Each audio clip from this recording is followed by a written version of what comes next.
Hi everyone, this is Reverend Michael Lizarralde, and it's a pleasure to be here with you and with my dear Elizabeth Cosmos here in the United States.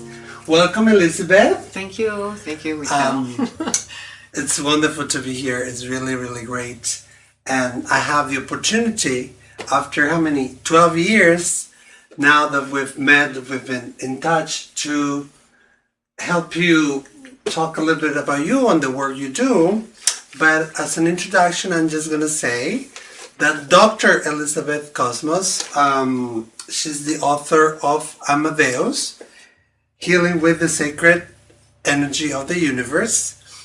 You have it available in Amazon, in Spanish, English, soon in Portuguese. And she's a doctor in theology and philosophy. And she's also the only person, I would say, in the world that is entitled to teach Ama Deus. But let's talk about Ama Deus a little bit. What is Ama Deus?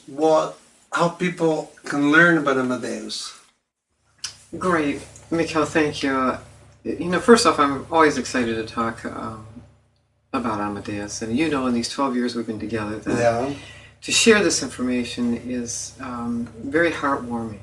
So to be talking about this and take the opportunity to do this with you, such a good friend and my host in Spain for all these years, that we're going to be. It's going to be the 7th year that you're going to be coming to Spain. I didn't know it was that long. Right? Yeah.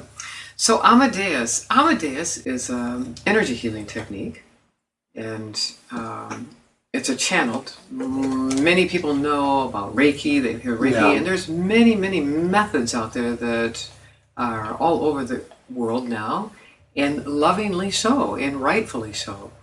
Ama Deus is a very ancient system, though. It comes to us from a line of people in the Amazon. So if I want to say what Ama Deus is, it is actually was given this title by my teacher, Alberto Aguas, and we can talk about him in a minute, but Ama Deus is Latin. Ama is to love. Deus is God. Wow. Okay. And beautiful. Beautiful. That's exactly what happens when you work with this healing method. You're tapping into a stream of consciousness. Can we say that you're tapping into love or higher realm of love? When you tap into this stream of consciousness, it's related to that particular thought, and that is love. So once you have stepped through in learning the information here, anytime you think about it, anytime you work with it, you're working with love. And everyone, it seems like today, no matter what they're doing, seems to be really thinking about how they can foster love more. This healing method, what's beautiful about it is that it really comes from a perspective, from a soul perspective.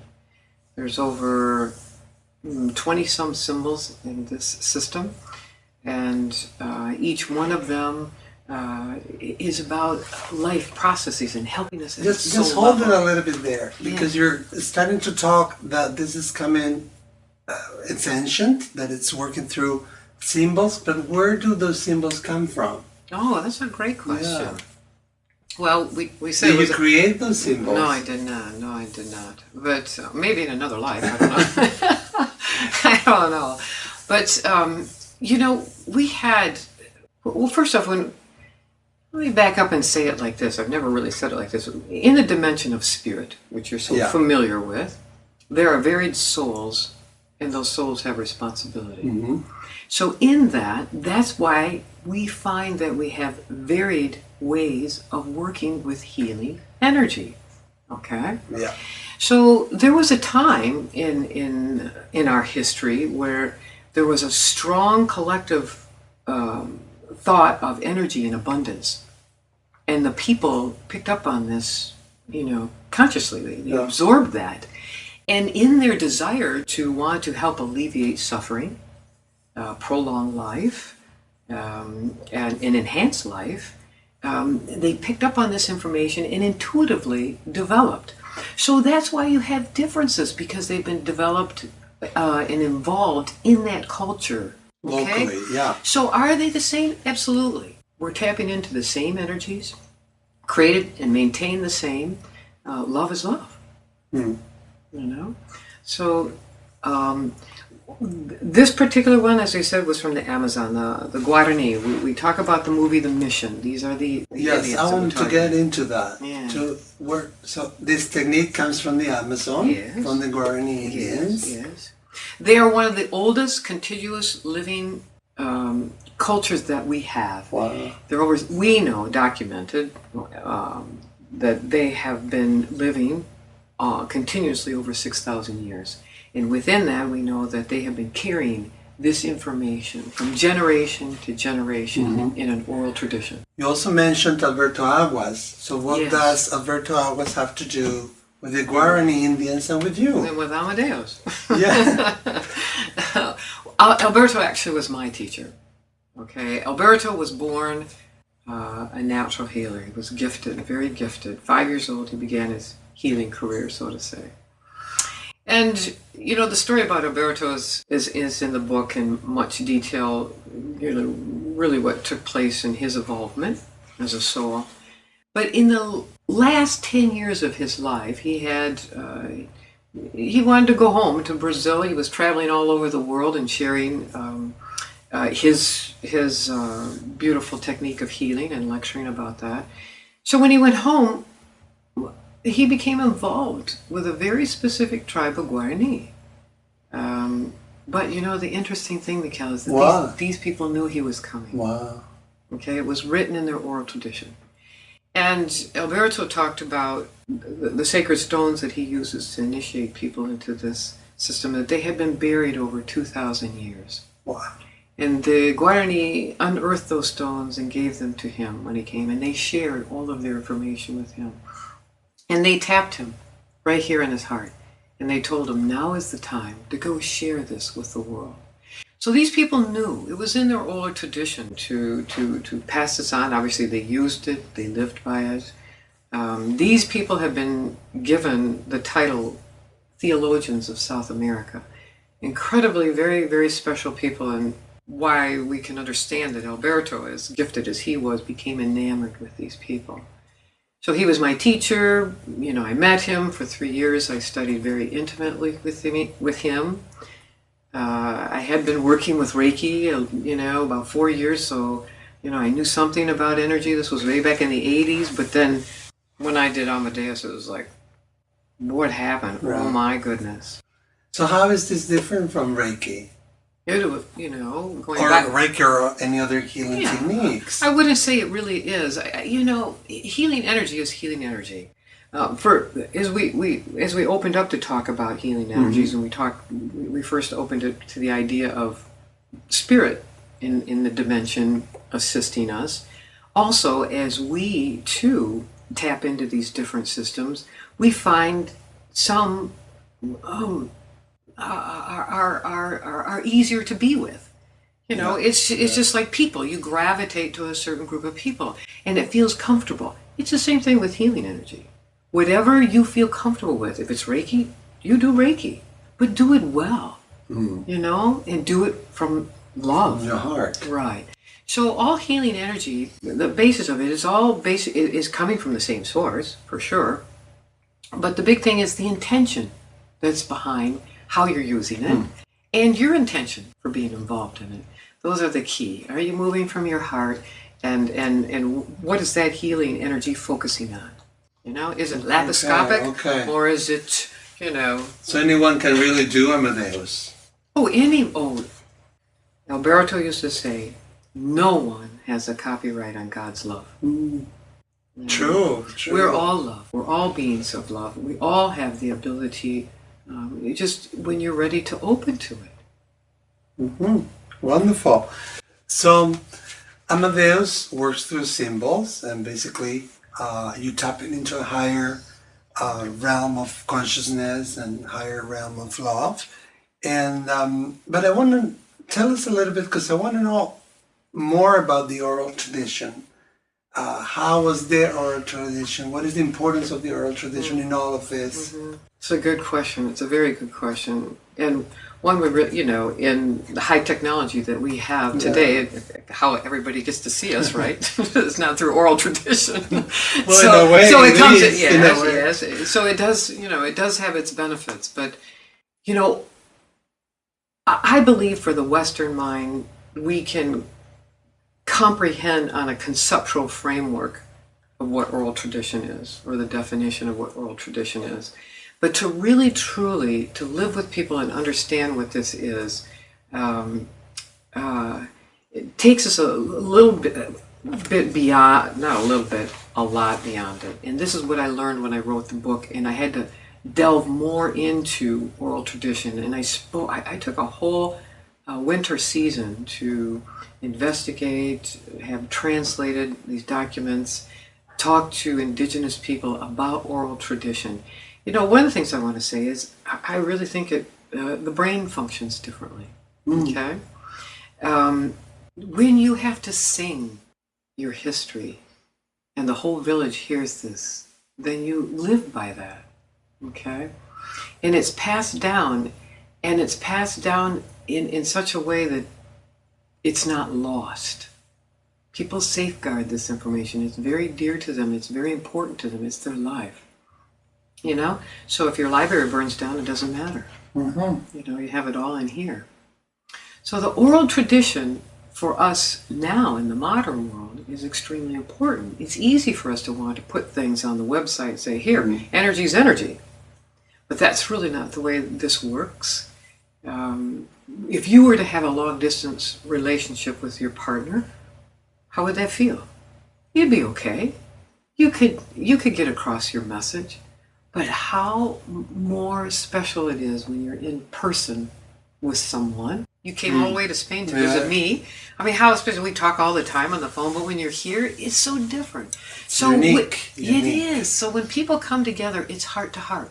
And that's the real purpose of what we're on earth for. We're here to love and to heal. Everything else is just waiting, but it's about the love. And can you really love at a distance? We know we're here to experience physically and to share and to be with people. So when you sit in a class and receive information like this, especially like this, it's so much more heartwarming. It's so much more that you'll gather than to go on the internet and find something and get the information and say, okay, now I got that. And yes, you do have it, probably. But that's not the way this was set up. This was set up to be carried on heart to heart. So how does this heal then? How does this work? When you do that's a big subject. Maybe another YouTube message. Healing is a big subject on its own. Healing is really recognizing what needs to change, to have emotional release, and to move on, and to grow, and to walk the earth lightly in the beauty way, and to be able to. Well, here's the words that Alberto used to say. He says, "Never withhold your love." That's what keeps you coming back. So when you think about that, never withhold your love. How many times have you had a thought about, I got to go meet this person, and this person did that, and that? Were those loving thoughts? Were those loving thoughts? So right there's a healing process. No, you stop yourself and go, wait a minute. That's not a healing thought. That's not a loving thought. That's a judgment.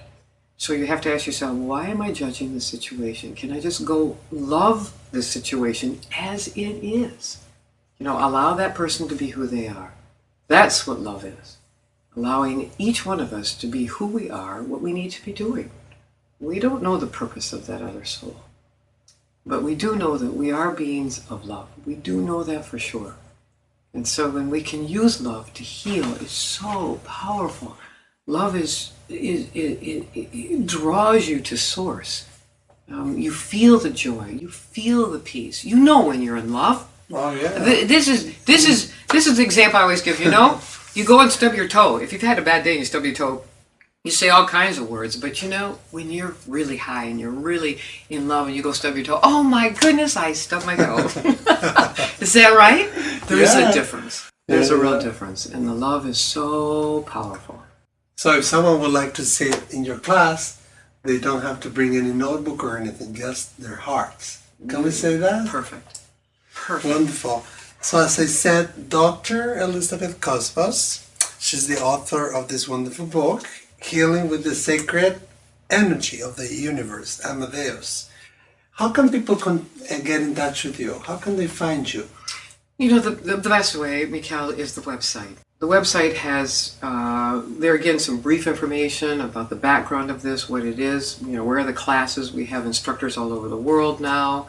We've been all over the world. You travel all over the world. Yes, yes. Yeah. And so that's a great place to start. If they really, you know, are interested in the history and the background, the book is here. There's even a segment in there that where I worked in the hospital, and we used Ama Deus was actually part of research for in a hospital. So yeah, that was beautiful. Because you were the head person for integrative medicine in St. Mary, Michigan. Right, for the Mind, Body, Spirit program there, yes. Yeah. Well, and we have another surprise because she doesn't stop. She's working, and she's got a new book coming up. Energy Annie. It's a wonderful, I read it. I'm going to buy it for my for my nephews and my nieces. And it teaches how energy works, how energy bodies work. It's a children's book, but it's more than that. Can you tell us what Energy Annie is, just briefly? Because soon we'll be in the stores. Oh, Mikhail, thank you for doing that. You know, actually, what happened with this is very, very endearing. I've taught children before, Ama Deus, and there's a shortened class for them to take to learn energy healing. And it's been a while. I did this early on with all of our friends. You know, everybody does energy healing, so their kids know about this or meditate or whatever they're doing. Well, all of a sudden, this gentleman called me and he wanted me to work with his kids. I said, fine, pick a day. Then he calls me, he says, I got my brother's kids coming. Then he calls me, my cousins are coming. And all of a sudden I called him, I said, does anybody talk to these children about energy healing? No. Do they meditate? No. They're going to think this is pretty weird. Let me try to put something together for you. First off, I went out to try to look to see if there was something animated for children to have some sense of this from a child's perspective, and I couldn't find anything. So I sat down to write him something so he could talk to his children, and there was the first book. Wow. So 7 books are in the making. The second 7 books. Yeah. Wow. Yeah, the second one is already being illustrated. So there's going to be a series, and they're going to be based on the words of Alberto when he taught Ama Deus. The first 3 books are going to be on respect, integrity, and love. So the first book is really the basis, setting Energy Annie, being introduced to energy. Then after that, when you're working with energy, where is your respect? When you're working with energy, where is your integrity? When you're working with energy, where's your love? So those are the first 3 that we're going to be. I read it. It's wonderful. It's not only for children, it's also for adults. And it teaches about the subtle energies and subtle worlds. And plus you have a background here, interesting background. Well, yeah, but the publication date, in case we get going, the publication date is until March 19th. So I encourage everyone to pre-order in Amazon.com. Thank you. So Elizabeth, it was a pleasure being here at your home. And thank you everyone for allowing us to be there in your homes. Yeah. Thank you. Thanks.